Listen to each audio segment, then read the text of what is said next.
talk about the ability to survive, to have the survival instinct, so that regardless of whatever happens, you want to make it.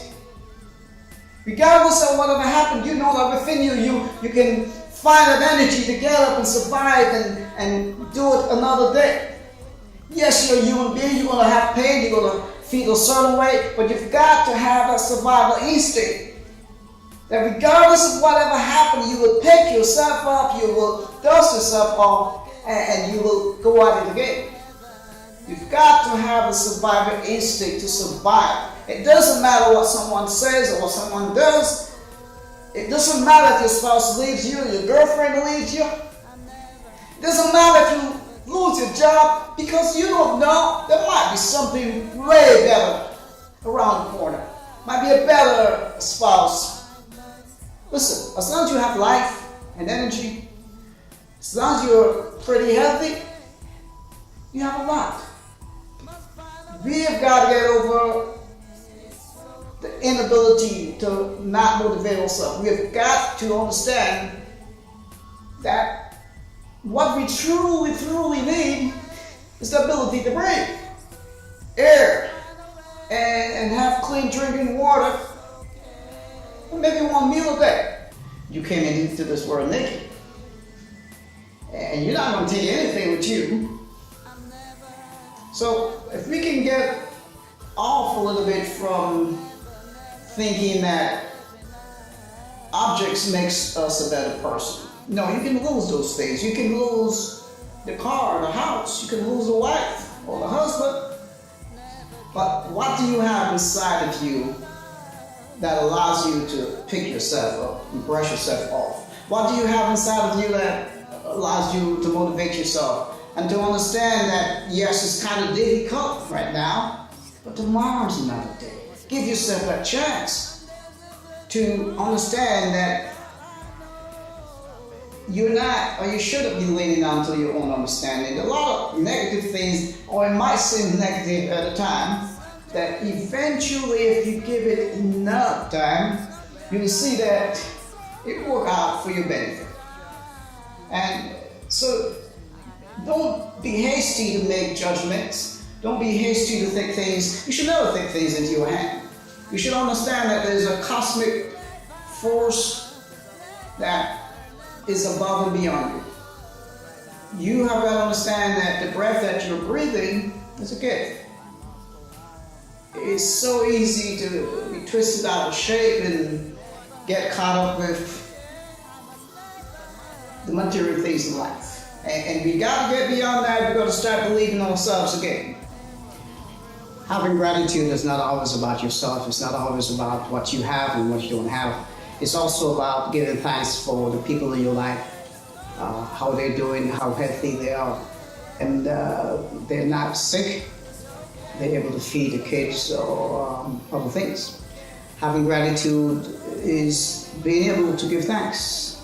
Not just for yourself, but also for other people that's doing okay.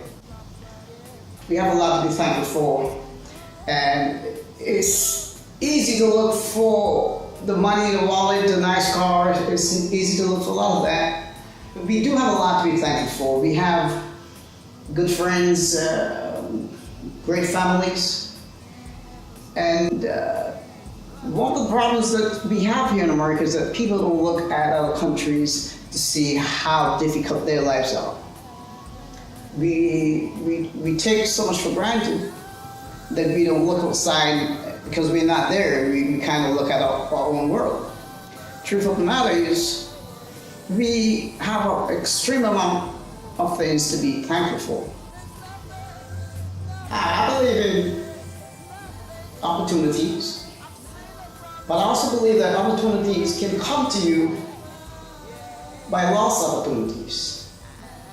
Good things can happen by seemingly bad things, or if you want to say bad, or maybe your expectations not being realized.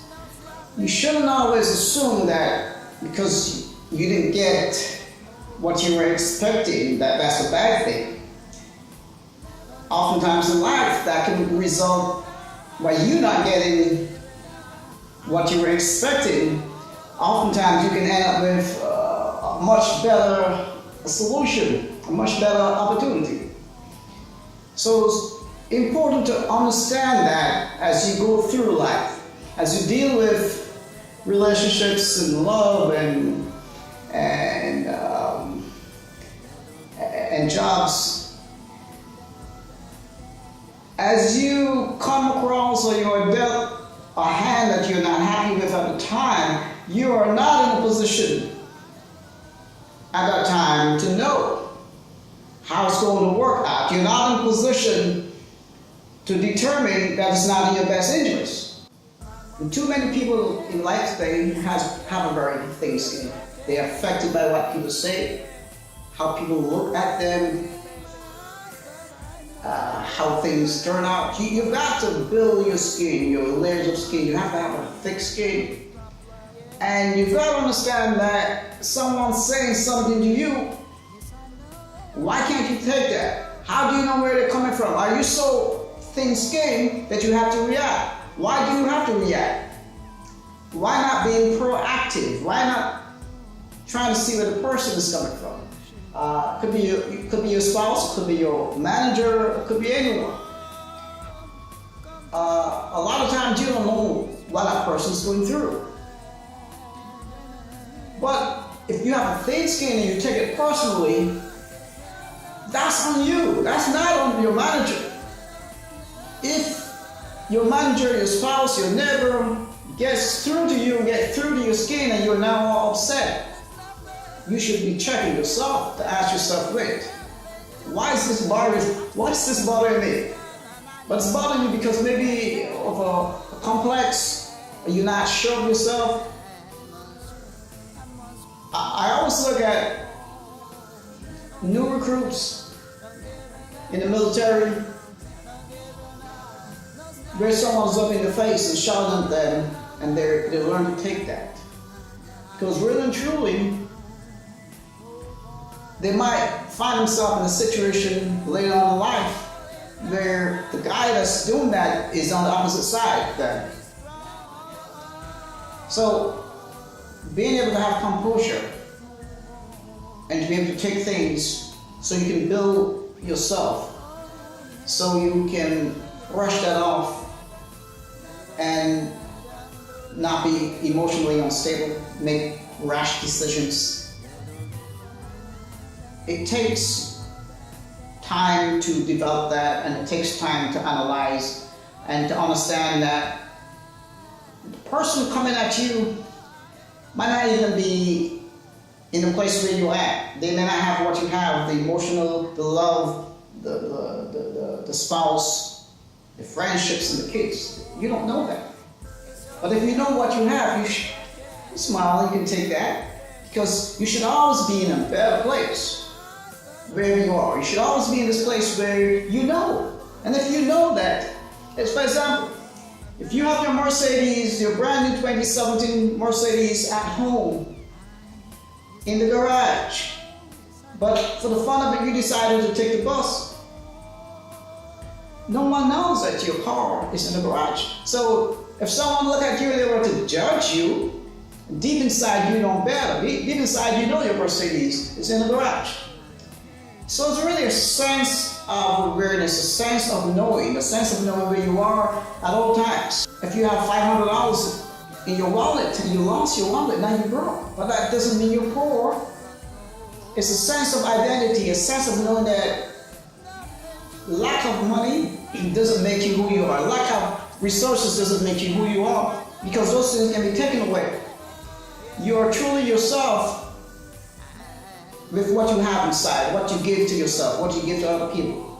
The ability to have compassion and to sympathize and have emotional intelligence.